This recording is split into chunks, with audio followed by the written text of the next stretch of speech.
회당의 모임이 끝난 후에 유대인과 유대교에 입교한 경건한 사람들이 많이 바울과 바나바를 따르니 두 사도가 더불어 말하고 항상 하나님의 은혜 가운데 있으라 권하니라. 그 다음 안식일에는 온 시민이 거의 다 하나님의 말씀을 듣고자 하여 모이니 유대인들이 그 무리를 보고 시기가 가득하여 바울이 말한 것을 반박하고 비방하거늘 바울과 바나바가 담대히 말하여 이르되 하나님의 말씀을 다 마땅히 먼저 너희에게 전할 것이로되 너희가 그것을 버리고 영생을 얻기에 합당하지 않은 자로 자처하기로 우리가 이방인에게로 향하노라. 주께서 이같이 우리에게 명하시되 내가 너를 이방의 빛으로 삼아 너로 땅끝까지 구원하게 하리라 하셨느니라 하니 이방인들이 듣고 기뻐하여 하나님의 말씀을 찬송하며 영생을 주시기로 작정된 자는 다 믿더라. 주의 말씀이 그 지방에 두루 퍼집니다. 이에 유대인들이 경건한 귀부인들과 그 신의 유력자들을 선동하여 바울과 바나바를 박해하게 하여 그 지역에서 쫓아내니 두 사람이 그들을 향하여 발에 치끌을 떨어버리고 이고니온으로 가거늘 제자들은 기쁨과 성령이 충만합니다. 아멘. 여러분, 이 본문의 말씀은 사도 바울과 바나바가 비시디아 안디옥에서 안식일에 회당에 들어가서 주님의 말씀을 전하는 장면이에요. 구약의 선지자들이 약속한 메시아가 바로 예수 그리스도이시다. 하나님께서 죽은 자 가운데서 예수 그리스도를 다시 살리심으로 그 약속이 성취되었음을 이 안식일에 회당에 들어가서 담대하게 전하는 것이죠. 사도행전 13장 33절에서 34절의 말씀에는 이렇게 기록되어 있습니다. 곧 하나님이 예수를 일으키사 우리 자녀들에게 이 약속을 이루게 하셨답니다. 시편 2째 편에 기록한 바와 같이 너는 내 아들이라 오늘 너를 낳았다 하셨고 또 하나님께서 죽은 자 가운데서 그를 일으키사 다시 썩음을 당하지 않게 하실 것을 가르쳐 이르시되 내가 다윗의 거룩하고 미쁜 은사를 너희에게 주리라 하였으며. 그러니까 하나님 아버지께서 인간의 이 죄를 대속하시기 위해서 독생자 예수님을 율법의 그 저주 아래 십자가에 못 박아 죽게 하셨다는 거예요. 그러나 이 죽음의 권세에서 예수 그리스도께서 부활하심으로 율법의 요구를 완성시켜 주셨다는 거예요. 그러하기에 더 이상 율법을 지킴을 통해서 그 인간들이 얻는 그 율법을 통한 의가 아니라 예수 그리스도를 믿음으로 말미암아 의롭다 하심을 얻는 것을 선포하시는 것이죠. 십자가를 통해서 이루신 이 의를 율법의 완성인 예수 그리스도를 이제 믿기만 하면 그 예수님을 믿는 모든 사람들에게 이 의를 전가시켜 주신다는 거예요. 그래서 우리가 예수 그리스도를 믿음으로 의롭다 하심을 얻게 되는 것입니다. 예수 그리스도 안에서 이제는 어떤 관계를 누릴 수 있느냐? 화평한 관계를 하나님과 함께 누릴 수 있게 되었다는 것이죠. 그래서 하나님과 화목하게 되면 어떤 일이 일어나는가? 우리의 인생 가운데 참된 안식과 평강을 누리게 되는 것입니다. 이 사도 바울의 이 설교를 들은 그 사람들 중에 많은 사람들이 그 시간에 마음이 열렸어요. 그리고 하나님의 말씀을 받고 바울과 바나바를 따랐어요. 우리 43절 다 같이 다시 한번 읽어보도록 하겠습니다. 회당의 모임이 끝난 후에 유대인과 유대교에 입교한 경건한 사람들이 많이 바울과 바나바를 따르니 두 사도가 더불어 말하고 항상 하나님의 은혜 가운데 있으라 권하니라. 회당의 모임이 끝난 후에, 그러니까 예배가 끝난 후에 유대인과 유대교에 입교한 경건한 사람들이 많이 바울과 바나바를 따랐어요. 이 바울과 바나바를 따랐다는 것은 예수님을 믿고 따르고 싶다는 것이죠. 그때 두 사도는 이렇게 더불어 말합니다. 항상 하나님의 은혜 가운데 있으라. 이것을 권했어요. 항상 하나님의 은혜 가운데 있으라. 여러분, 이 두 사도의 권함이 하나님께서 우리들에게 주시는 권함으로 믿고 받을 수 있게 되기를 바랍니다. 우리가 항상 하나님의 은혜 가운데 있기를 소망해요. 여러분, 이 바울과 바나바를 따랐던 많은 사람들 중에는 디아스포라, 즉 흩어진 유대인들도 있었습니다. 또한 이방인이었지만 경건하게 살기 위해서 유대교에 입교한 그런 사람들도 있었어요. 이들 모두가 한 마음으로 하나님의 말씀을 기쁨으로 받았다는 거예요. 예배가 마치고 성도 간의 교제가 끝이 났습니다. 그런데 그 끝난 후까지 말씀을 통해 받은 그 기쁨 때문에 바울과 바나바의 곁을 떠나지 않고 있었어요. 그래서 두 사도는 정말 그 모습을 너무나 귀하게 본 것이죠. 그것이 하나님 아버지께서 기뻐하시는 마음 아니겠습니까? 그래서 항상 하나님의 은혜 가운데 있으라, 이렇게 권하는 것이죠. 여러분, 말씀을 듣고 기쁨이 넘치고 그 말씀을 받아들여 영접하는 것 얼마나 귀한 모습입니까? 그러나 이 한 번의 기쁨으로 믿음을 계속해서 유지하기는 더 힘들다는 것이죠. 그래서 성도는 매일매일 지속적으로 하나님의 은혜 가운데 있어야 합니다. 그 하나님의 은혜 가운데 매일매일 있어야 그 믿음을, 그 받은 그 기쁨을 유지할 수 있는 거예요. 말씀과 기도를 통해서 더 깊은 은혜 가운데 들어가서 날마다 하나님의 은혜 가운데 머물러 있어야 된다는 것이죠. 여러분, 우리가 하나님의 은혜 가운데 있다는 것은 이 자신의 일가 아니라 그리스도의 일을 전적으로 의지하며 사는 것을 의미한다는 것이죠. 여러분, 하나님 앞에 완전한 의라는 것은 어떤 의일까요? 이 하나님 앞에 완전한 의라는 것은 주님께서 우리를 위해서 십자가에 이루신 그 의만이 하나님 앞에 완전한 의라는 것이죠. 이 완전한 의를 하나님은 예수님을 믿는 모든 자에게 값없이 주셨어요. 하나님의 그 은혜로 값없이 은혜로 우리에게 부어주셨다는 거예요. 무엇을요? 완전한 하나님의 의를 우리에게 값없이 주셨다는 거예요.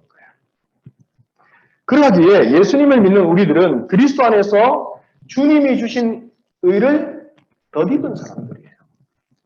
여러분, 이 시간 이 사실을 여러분 우리들이 확신하고 하나님 앞에 거룩한 주님의 이 자녀들로 살아갈 수 있게 되기를 축복합니다. 이 바울의 설교를 들은 많은 사람들은 다음 안식일에 또다시 말씀을 전해달라고 청했어요. 여기에서 청했다는 것은 말씀을 다음 주일에도 전해달라고 간청했다는 거예요. 그만큼 복음에 대한, 하나님의 말씀에 대한 열정과 사모함이 있었다는 것이죠. 사도 바울은 이들의 간청대로 그 다음 안식일에도 회당에 가서 이 주님의 말씀을 전합니다. 그런데 놀라운 일이 일어난 거예요.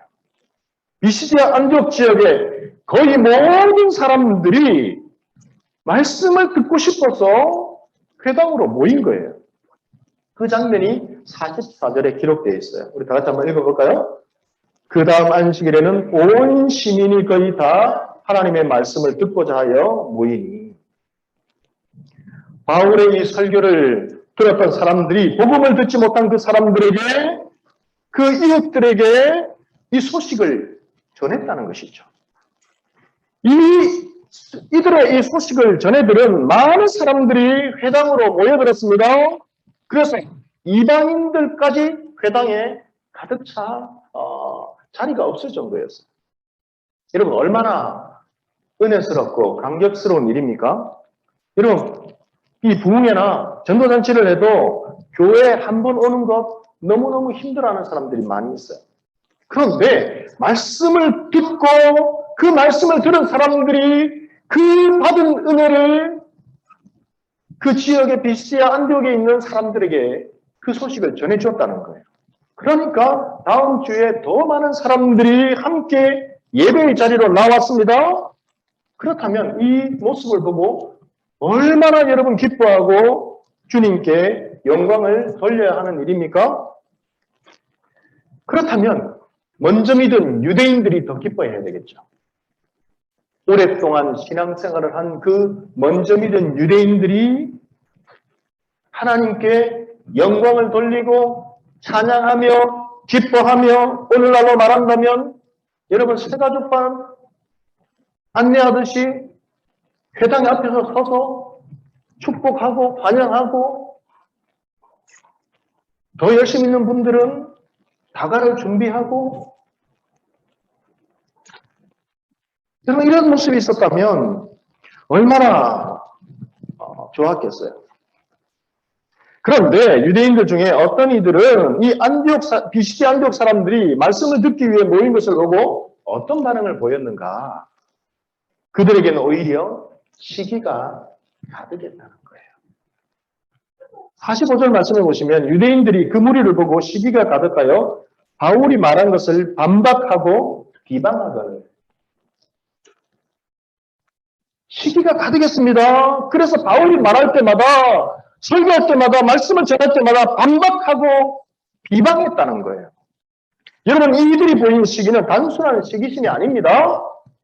자신들의 그 종교에 대한 열심을 의미한다는 거예요. 무슨 말인가 하면 본인들만 하나님께 선택된 선민이라는 거예요. 그래서 그들은 율법을 선민이라 자부하며 율법을 철저하게 지키며 그동안 이렇게 노력하며 살았는데 자신들만이 가장 믿음이 좋다. 그런 생각을 가지고 살았는데 이방인들에게 복음을 전해지는 것을 그들은 용납할 수 없었다는 거예요. 선민이 아닌 다른 이방인들에게 복음이 전해지는 것은 그들은 싫어했다는 거예요. 결국 이 시기심 때문에 유대인들은 예수 그리스도를 십자가에 못 박아 죽였어요. 이 종교적 열심에서 나오는 이 시기심 때문에 지금은 바울과 바나바를 반박하고 비방하고 있는 것이죠. 그래서 사랑하는 우리 형제자매 여러분, 그 시대나 지금이나 똑같이 복음이 전해질 때에 그 하나님의 말씀을 기쁨으로 받고 믿는 사람들이 있는가 하면 반대로 복음을 듣고 오히려 시기하고 배척하는 사람들이 시대마다 있기 마련이라는 거예요. 여러분 유대인들은 왜 이렇게 시기심이 가득했을까? 그들의 관심은 복음이 아니었어요. 십자가의 예수 그리스도가 아니었습니다. 우리를 구원하시기 위해서 하나님께서 약속하신 그리스도를 보내주신 것이 그들의 관심이 아니었습니다. 그들의 관심은 무엇이었는가? 율법이었어요. 다르게 표현하면 하나님의 의를 몰랐기 때문에 자신의 의를 내세우고자 했다는 거예요. 여러분 인간들은 사람들은 누구나 본성적으로 자신의 의와 공로로 하나님께 나아가려는 경향이 있어요. 그래서 때로는 복음을 전하면 교회에 나올 듯 말 듯 복음을 듣기는 하는데 예수님은 금방 믿을 것 같기는 한데 계속 결단을 하지 못하는 분들이 있어요. 그런 분들 중에 이런 말을 하죠. 아직 준비가 안 되었습니다. 그 준비라는 말은 나는 부족합니다. 그것이 정말 하나님 앞에 겸손히 깨닫고 그 부족함을 깨닫고 하나님 앞에 나아가는 그 각성이면 얼마나 좋겠어요. 그러나 자신의 의가 아직 부족하다는 것이죠. 믿으려고 준비도 안 되었고 하나님 앞에 나아가려고 하면 여러 가지로 부족합니다. 생활도 그렇고 완전히 다른 것이죠. 차이점이 있는 것이죠. 율법을 철저히 지켜 자신의 의도를 드러내려고 하는 것처럼 자신의 어떤 노력과 공로로 준비된 다음에 하나님께 나아가고자 하는 것. 이것은 우리에게 예수 그리스도를 통해서 완전한 의를 전가시켜 주신 하나님 아버지의 그 은혜를 깨닫지 못한다는 것입니다. 복음을 믿지 않고 율법의 행위로 하나님 앞에 의롭게 나아가려고 하는 사람들은 결코 하나님이 주시는 이 평안, 기쁨, 그리고 단절된 그 관계가 회복되는 것, 평강, 그 영생을 누릴 수가 없게 된다는 것이죠.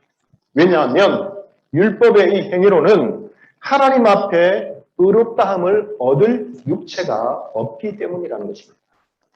결국 율법을 통해 자신의 의를 내세우는 것은 하나님의 의를 거부하는 불순종의 모습이라는 거예요. 하나님께서 그리스도를 통한 완전한 그 의를 덧입혀 주시려고 하는데 거부하는 거예요. 철이 없는 아이들을 보면 바깥에 나가서 여러분 진흙불에 이렇게 옷을 다 엉망투성이로 올 때가 있어요. 그러면 부모님은 깨끗하게 씻겨서 새 옷을 입혀주려고 하는데도 철이 없으면 모르면 울부짖고 난리를 쳐요. 그와 비교할 수는 없겠지만 하나님께서 정말 그 구원의 회복에 여러분 그 완전한 의를 믿기만 하면 덧입혀 주시려고 하는데 자신이 하겠다고 발버둥치고 그러면서 그 완전한 의를 덧입는 것을 거부한다는 것이죠.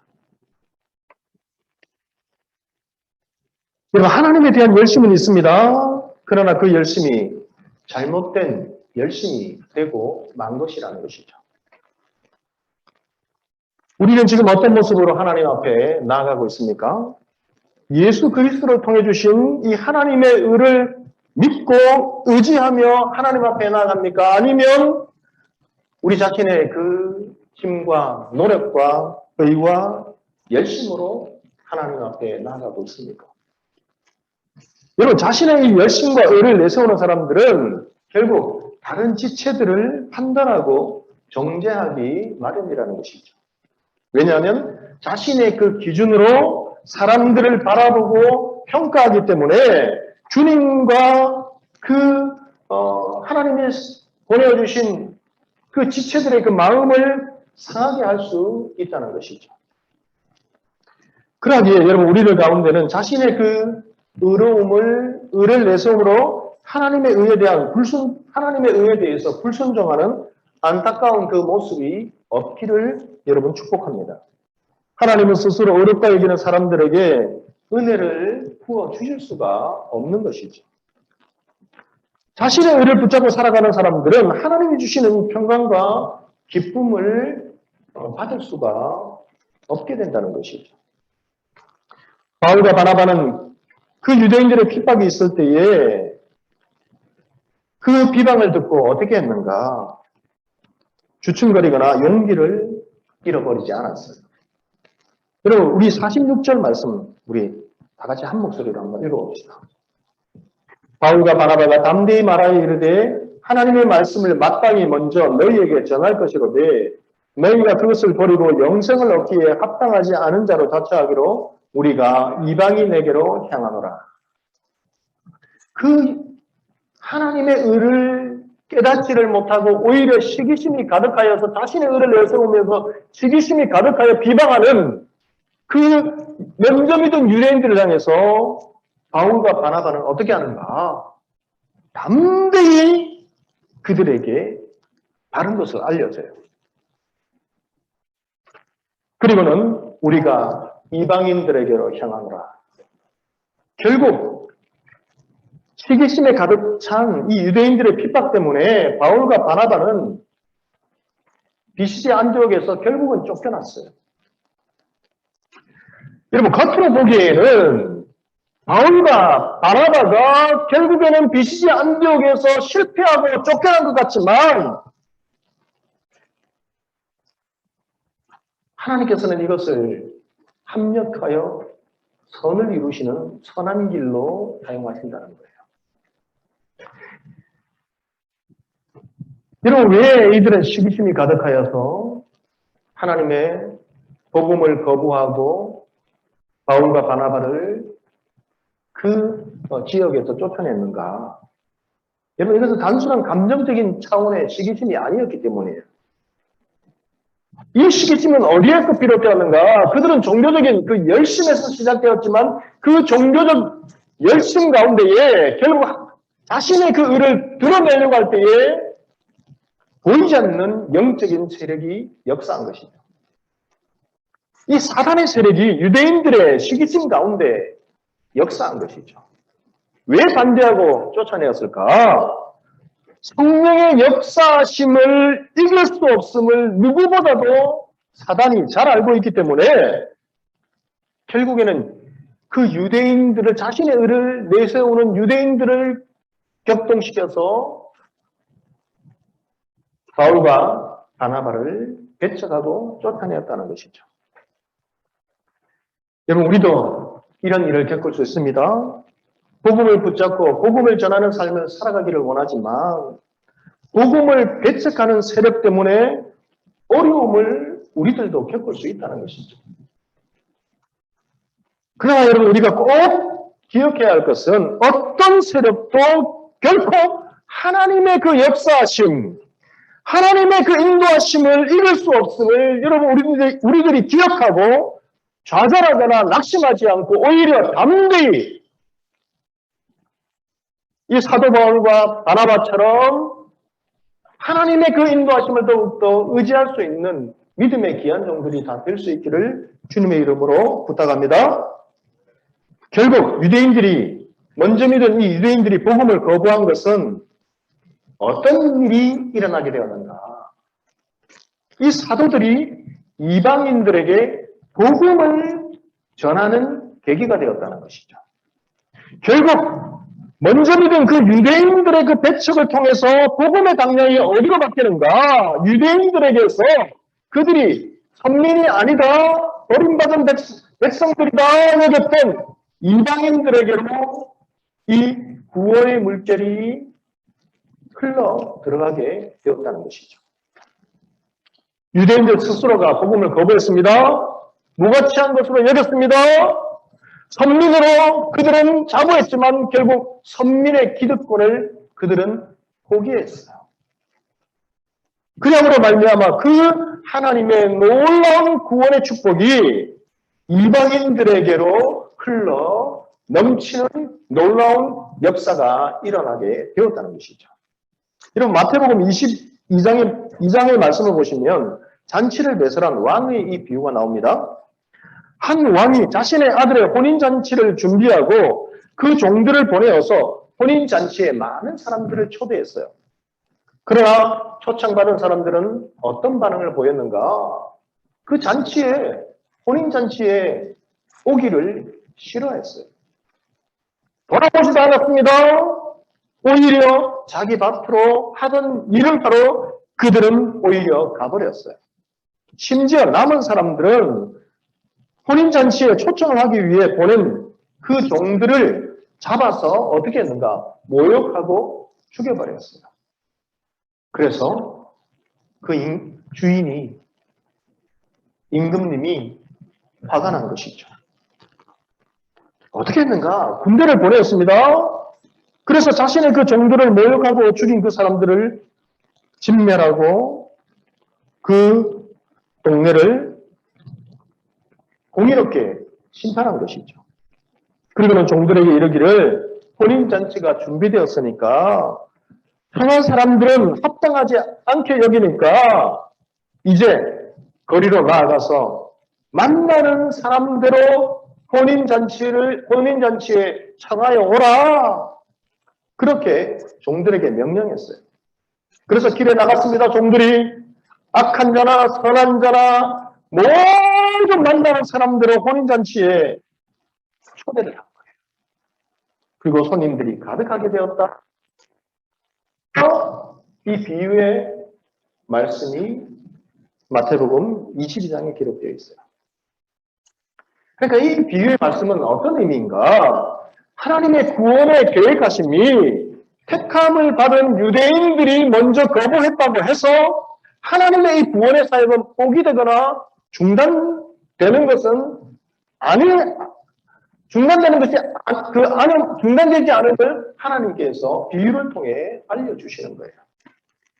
바울과 바나바는 자신들을 핍박하는 그 유대인들에게 영생 얻음에 합당치 않은 자로 자처하기로 우리가 이방인들에게로 향했다라고 선언합니다. 그러니까 유대인들은 스스로 자신의 의를 내세우면서 영생, 그 자신의 의를 내세우며 배척한 그 결과는 무엇인가? 영생 얻음에 우리는 합당치 않은 사람들입니다. 그것을 자처했다는 거예요. 정말 어리석은 사람들이죠. 그 결과 복음이 이방인들에게로 향해지는 것이죠.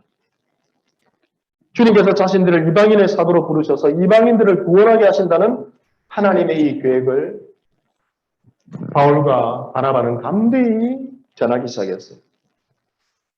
그때 이 선언을 들은, 이 복음 전함을 들은 이방인들은 어떻게 반응하는가? 기쁨으로 복음을 받아들였어요.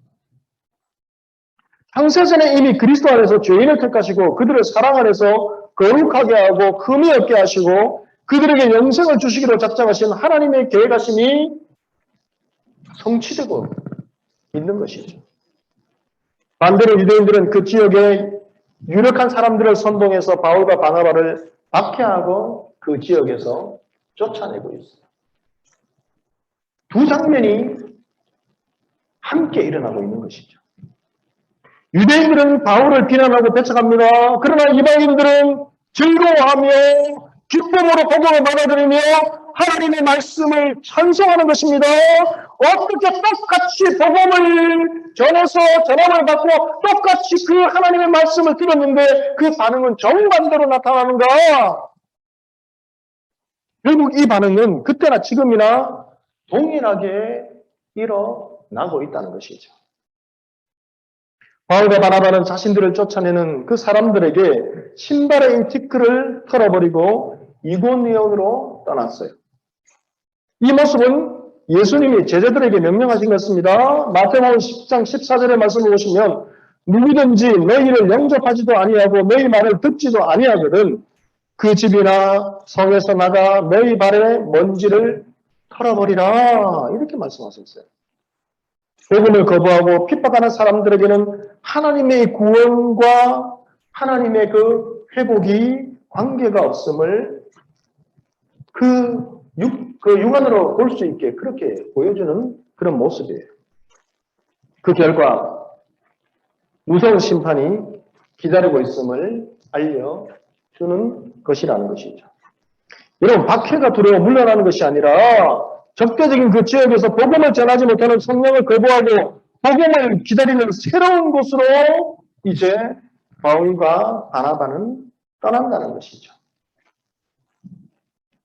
유대인들의 박해와 핍박이 있었지만 오히려 하나님께서는 그 유대인들의 박해와 핍박을 통해서 오히려 예수 그리스도의 복음이 이방인들에게 더욱더 두루두루 더욱더 빠르게 이제 커지게 전해줄 수 있게 하나님께서 역사하셨다는 것이죠. 두 사람은 다른 지역으로 이고니온으로 이제 복음을 전하기 위해 떠났습니다. 그러나 그곳에 있는 제자들은 어떤 모습을 보이는가? 오히려 기쁨과 성령이 충만해졌다는 거예요. 그러하기에 여러분, 이 그리스도인의 삶이란 어떤 삶인가? 겉으로 보이는 상황은 박해가 있습니다. 실패한 것 같습니다. 쫓겨난 것 같습니다. 그러나 하나님의 복음을 받은 그 사람들에게는 그 상황을 뛰어넘는 기쁨이 항상 넘쳐난다는 거예요. 여러분, 오늘 이 자리에 제자들이 오히려 기쁨과 성령이 충만해진 그 모습처럼 우리들도 하나님께서 주시는 이 말씀을 기쁨으로 믿고 받음으로 말미암아서 언제나 기쁨이 넘쳐날 수 있는 그런 믿음의 삶을 살아갈 수 있게 되기를 주님의 이름으로 축복합니다. 이것이 복음의 능력에서 나오는 기쁨이에요. 이것이 복음의 능력에서 나오는 성령의 충만함이라는 것이죠. 여러분, 예수님을 믿음으로 영접한 사람들에게는 언제나 기쁨과 성령이 충만해야 되는 것이죠.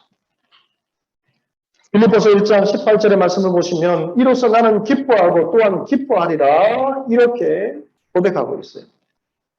바울은 복음을 전하다 감옥에 갇혔어요. 그 감옥에 여러분 그 상황이 얼마나 힘들고 어려웠으면 때로는 빨리 천국 갔으면 좋겠다. 이런 마음이 들 정도로 사도 바울도 힘이 들었어요. 여러분 고난은 사도도 힘들게 하고 때로는 살 소망까지 끊어지게 만드는 거예요. 그러나 그 고난의 상황 가운데서도 하나님이 그와 함께 하시고 하나님이 지켜주신다는 것을 다시 한번 깨닫고 하나님의 그 은혜가 그의 심령 가운데 머물 때에 사도 바울은 그 고난의 상황 가운데서도 이렇게 그는 고백합니다. 나는 기뻐하고 또한 기뻐하리라. 할렐루야. 여러분 우리의 이 고백이 될 수 있게 되기를 바랍니다.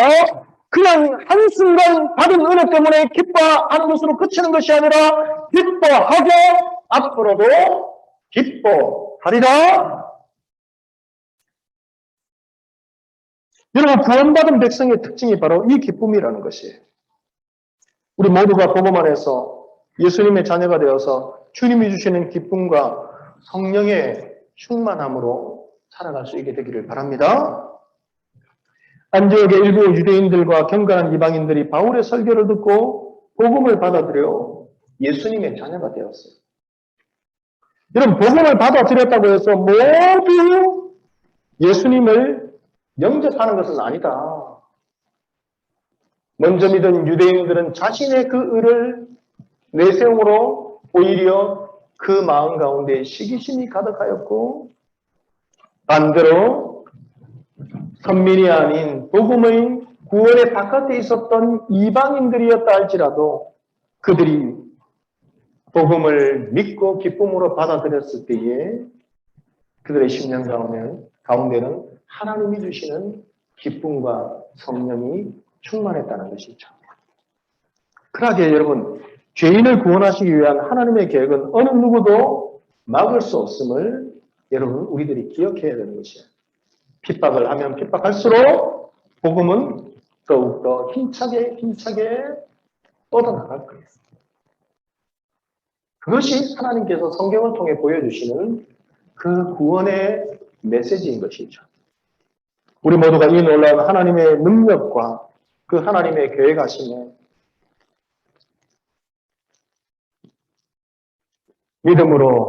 믿음으로 우리가 받아들이며 주님이 주시는 놀라운 성령의 기쁨과 충만함을 누리면서 그렇게 여러분 이 하루하루 한순간 더 나아가서 우리의 삶을 하나님과 동행할 수 있는 믿음의 귀한 종들이 다 될 수 있기를 주님의 이름으로 간절히 축복합니다.